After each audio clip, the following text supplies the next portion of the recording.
অসহায় বৃদ্ধা শান্তনাবালা দাসের বাড়িতে ত্রিপুরা বিধানসভার মুখ্য সচেতক তথা বিধায়িকা কল্যাণী সাহা রায় সংবাদ মাধ্যমে খবর প্রকাশের পর অবশেষে কাটল দীর্ঘদিনের অন্ধকার।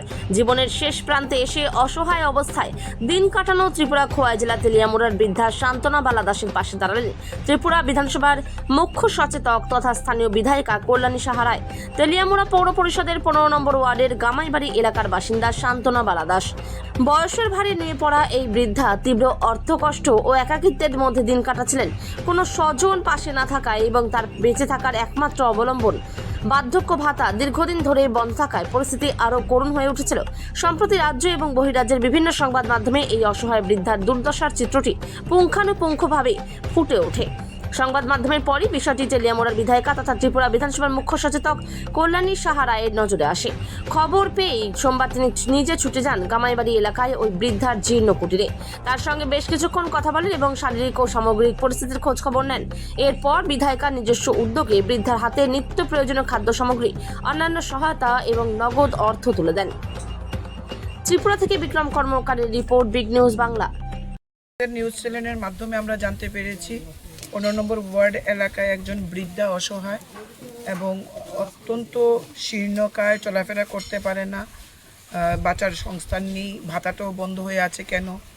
তো আপনাদের চ্যানেলের মাধ্যমে দেখে আজকে আমরা এখানে এসে আমরা জানলাম যে 2018 সালে সরকার পরিবর্তন হওয়ার পর আমরা ওনাকে ভাতা দিয়েছি এবং আমরা ওনাকে রেশন কার্ডটা বিপিএল করে দিয়েছিলাম।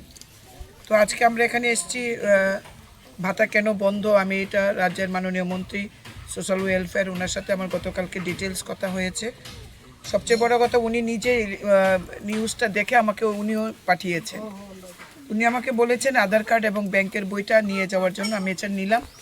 আর আজকে আমরা এখানে চাল, ডাল, তেল, মশলা, যার আগে সবজি, বিস্কিট, এগুলো সব আজকে আমরা দুটো পরিবারে, একটা ওই অসহায় বৃদ্ধা, আরেকজন অসহায় মহিলা রয়েছেন, ওনারও স্বামী নেই, দুটো পরিবারই আজকে আমরা প্রায় 1 মাসের খাদ্য সোমবার আমরা দিয়ে গেছি, শাক সবজি সব দিয়েছি। আমাদের সঙ্গে 15 নম্বর ওয়ার্ডের কাউন্সিলর নিতিন সাহা আছেন, আমাদের সংগঠনের সব লোকেরা আছে, আমাদের সঙ্গে পঞ্চায়েত সমিতির সম্মানীয় সদস্য আছেন। তো আমরা কিছু ক্যাশ অর্থ দু পরিবারেই 1000 টাকা করে অর্থ রাশি আমরা এখানে প্রদান করেছি। আমরা এই দুটো পরিবারের দায়িত্ব আমরা নিয়েছি। আমাদের এই কাজ আমাদের চলতে থাকবে যতদিন এরা পৃথিবীর বুকে আছেন। এদের অন্তত বেঁচে থাকার যে উপকরণগুলি দরকার সেগুলো আমরা দিয়ে যাব। আগামী কিছুদিনের মধ্যে 2টি পরিবারে আমরা টয়লেট দেব, বিদ্যুতের কানেকশান দেব এবং বিছানাপত্র যা লাগে, বেডশিট, কম্বল যা লাগে 1-2 দিনের মধ্যে এগুলো আমরা পাঠিয়ে দেব। আমাদের ছেলেরা রয়েছে এখানে, সংগঠনের ছেলেরা এই পরিবারগুলির সাথে এমনিতেই রয়েছে। ভদ্রমহিলার হাজব্যান্ডের শ্রাদ্ধ শান্তি আমাদের ছেলেরাই করেছে।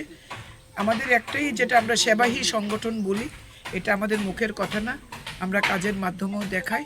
তো এতদিন এরা এদের পাশে ছিল, এখন আমরাও জুড়লাম, আমরা এই কাজটা করে যাব।